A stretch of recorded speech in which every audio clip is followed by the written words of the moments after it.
Hey guys, welcome. Okay, we're keeping it light again since it's December. You got your plates full, I'm sure. So let's just keep things light. I want to tell you that if you are listening to this in the car with children, this may not be suitable for their listening pleasure. I would think you don't listen to my podcast with your kids around because I cannot control the F-bombs. I try, and they just slip out. I had an interview with NPR and I let a couple fly. They didn't use that content, but I thought it was funny. I was like, James, rail it in. It's NPR. But anyway, so that is on NPR anyway, if you want to listen to it. Okay, so I want to talk about Santa. And I get a lot of questions about Santa and what I did and what you should do. And I don't know what you should do. So you should do what is in your heart. I love Santa. I love the notion of Santa. I loved Santa growing up. I was in 4th grade when my mom had to sit me down because she didn't want me to be embarrassed. I loved, and even then I wrote letters for another 2 years, just so, you know, cover my bases. And to this day, I believe in Santa. I love Miracle on 34th Street. I maintain that Santa is the gift-giving magic of Christmas. It's the Christmas spirit. I'm on board. I am also on board with the fictional character. I know a lot of people aren't. And I know a lot of people online are very sanctimonious about that choice because they're never lying to their children, which is bullshit because you're going to lie to your kids at some point in time. I get it, though. It's an ongoing lie. It's a ruse that has to be kept up. So I understand the reason not to.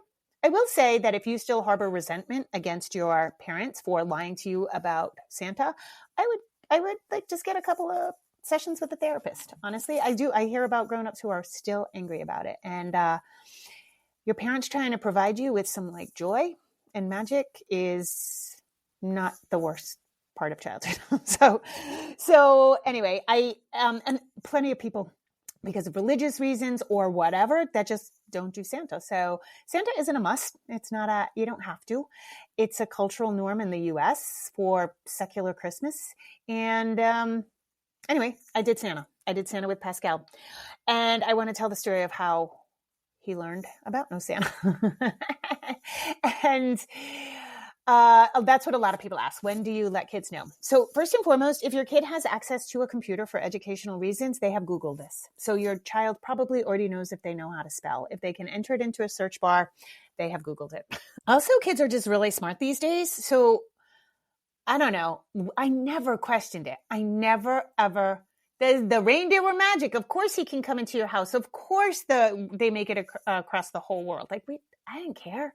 I didn't care. I remember Pascal and his buddy Ian came to me and they calculated the circumference of the earth and the mileage and the atmosphere and all this bullshit. And they were like, so it's really not feasible, even with magic. And I was like, just take the presents and shut up. But Ian's mom had gotten this book. I wish I knew the name of it, but it's this book. I'll try to find it for the show notes, but I might not be able to find it. But it's really about how there's some like science in it. It leaves it up in question, but it kind of defends the whole position of Santa.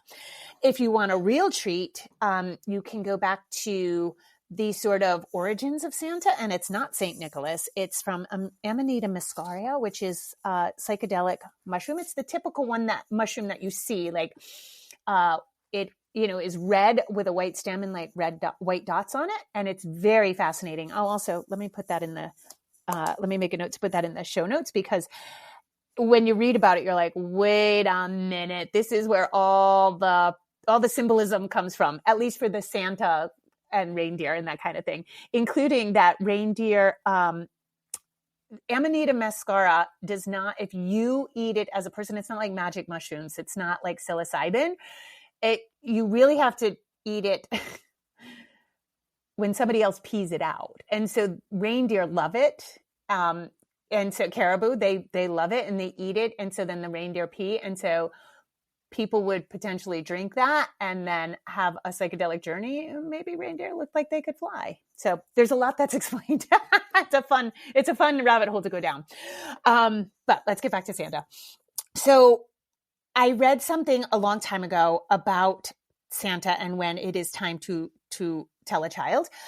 And that is when their heart opens enough to start really thinking about other people, and not in the way of like, oh, I'm excited to get grandma a present. Like, that's awesome. But like when they really get to an age, usually somewhere, roughly speaking, 7 to 10, somewhere 7 to 9, probably 10 is probably too old in today's world, but because they've definitely Googled it by then. But when they start really, really thinking like, oh, but we have to get daddy a present, but we have to get auntie a present, but we have to get my cousins a present. And so then the theory is that they start to recognize the world outside of them, and they want to expand their gift giving and their love and joy and compassion of the season. And in Waldorf is the one educational philosophy I know, but there's a lot of philosophies in which around 9 years old is when the veil is lifted, supposedly, like the veil of childhood that keeps you like self-centered, kind of focused on yourself. And then you start to recognize that there are other people, right? And I think I might've talked about this in the like gratitude episode, but yeah, this is a good time for you then to say, hey, I've noticed that your heart is really expanding, and I think you're ready to hear the bigger joy and truth about Christmas and gift giving. And to me, like, as Pascal, I am so silly. Anytime I see Santa, I'm gonna go say hi. I'm gonna go get a picture. I just love the notion. So I'm sticking by it. Interesting fact. Yes. Is it cool to like keep a crying baby on Santa's lap? No. Do I have a picture of Pascal? Yes. Do I wish I didn't? Yes. But that's what we did, right? Some things you just kind of go along with till you know better. There is, though, people who are hired as Santa, they do have to go to Santa school. And of course, the number one thing is their hands have to be seen at all times. So there are rules in place for Santas, and it's not quite as hopefully creepy as it can be. Okay, that being said, I think most people aren't doing that anymore. Anyway, who listen to me, maybe you are. Okay, so then there comes a time when your kid is going to ask you, right? And I think this comes in all various ways. Some kids really just are like hint around. Oh, it seems weird that Santa can go, our doors are locked and we don't have a chimney. Like, they start catching on to these things, right? And various people handle this different ways. I know people who never told their kids flat out because they're like, nope, if you don't believe in Santa, then you don't get any presents. So I never did that. I, though, made the personal choice. I said, listen, the day my kid like really looks me in the eye and says, I want to know the truth, I will tell him the truth. So it's my annual retelling of the story of why I saved for therapy and not college. So Pascal, to my credit, this happened in July. Okay. So it didn't happen around Christmas when I was like expecting it. So we're in the car coming home from like a hike, and I'm on the highway, and he says, Mommy, I need to ask you a big question. And I look in the rearview mirror. I'm like, all right, yeah, ask me a big question. He said, you have to tell me the truth. I was like, all right, it's July. He says, are you Santa Claus? Is Santa real? And I was like, frozen, because what the hell, it's July.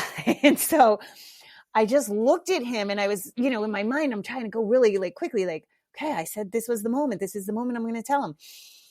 So I looked in the rearview mirror, and we make eye contact, and I'm like, that's a big truth, buddy. Are you sure you're ready to hear the big truth? And he said, yes, absolutely.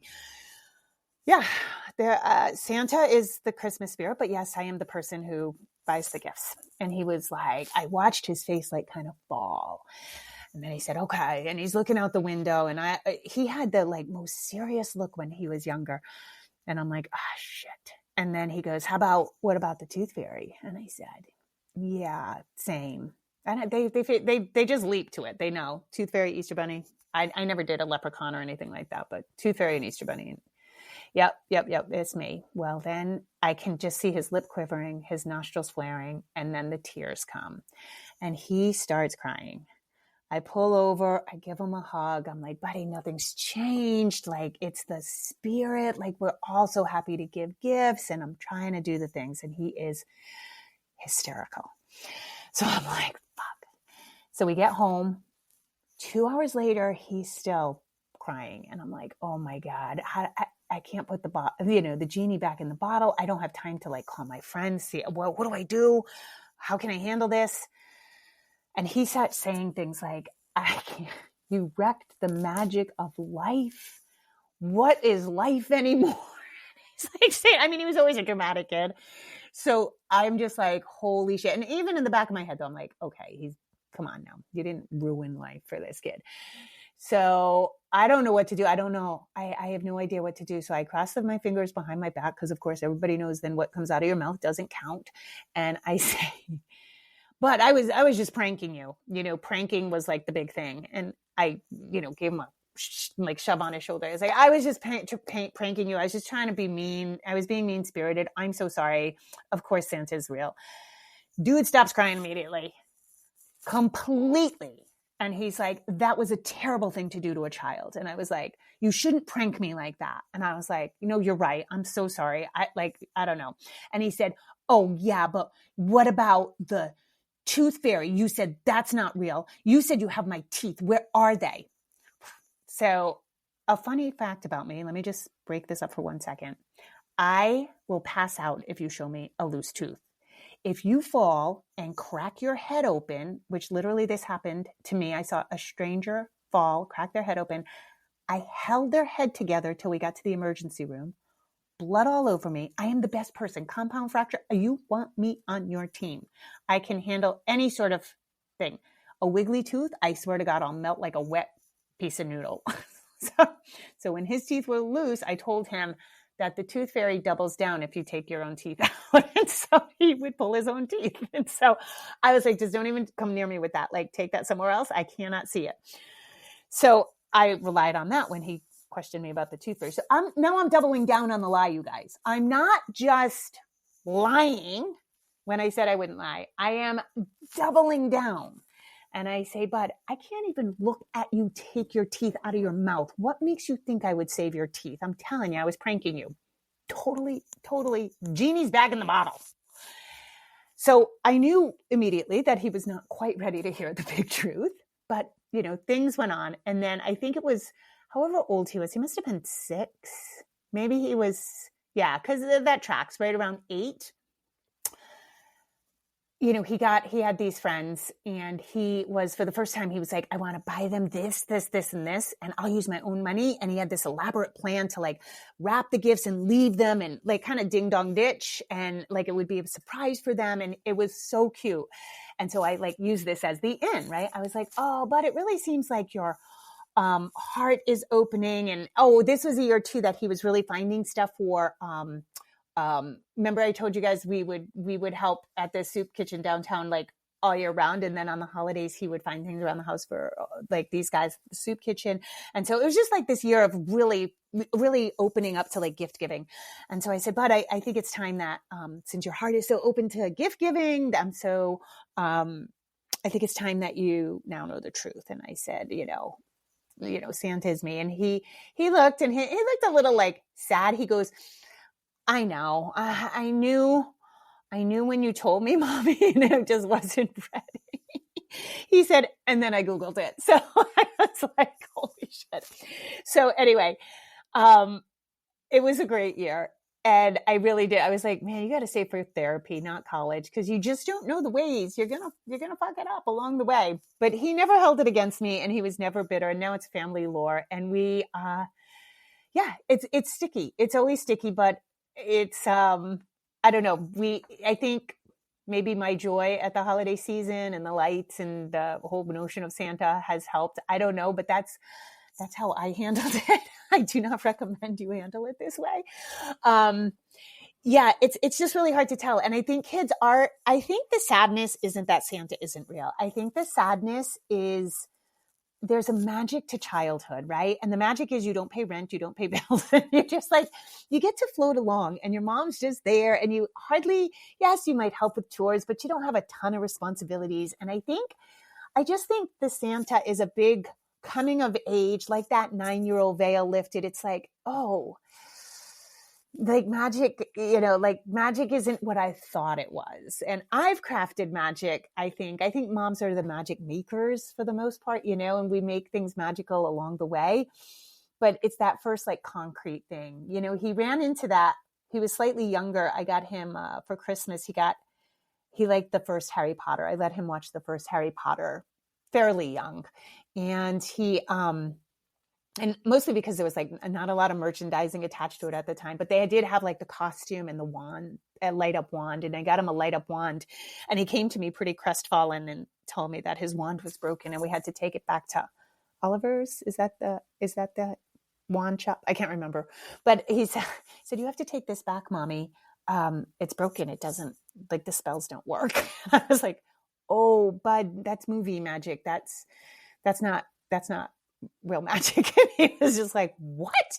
But it wasn't as crushing as Santa. So anyway, I think it's that crack. And so however you choose to do it, I don't know. I hope that story entertained you and let you know too, like, yes, your child can be sad, and yes, your child can be saying dramatic things like you've ruined the magic of life. Nothing in the world will ever be the same, and they'll be fine. He's totally fine and well adjusted, and thus far doesn't seem to need therapy. So with that, I'm going to leave you to your own Santa devices. All right, guys, as always, I appreciate you listening. Rock on. Put down your phone. Have a beautiful day.